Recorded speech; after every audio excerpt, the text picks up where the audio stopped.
The Sudanese government had for long raised its reservations about the UN's political mission in the country.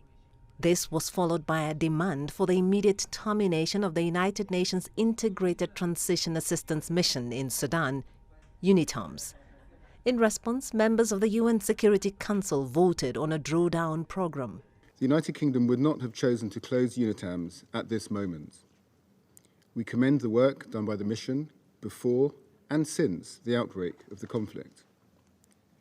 But given the unequivocal demand of the Sudanese authorities for the immediate termination of UNITAMS, we have worked tirelessly, as penholder, to agree a compromise to allow an orderly transition and liquidation. We reiterate that the Sudanese authorities remain responsible for the safety and security of UNITAMS staff and assets during this transition. Russia abstained from the unanimous vote to end UNITAM's mandate. The US and UK ambassadors expressed dismay over the decision, but said the move was inevitable. We thank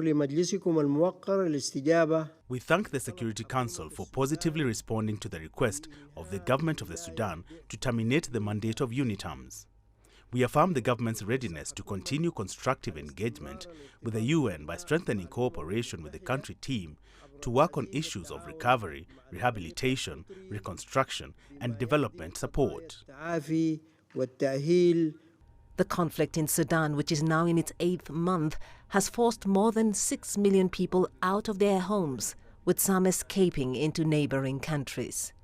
The situation in the Darfur and other parts of the Sudan are disturbing, and we must all respond to the cause of the suffering Sudanese people for a cessation of the hostilities, the protection of civilians, and the provision of humanitarian assistance to the numerous displaced persons, among others.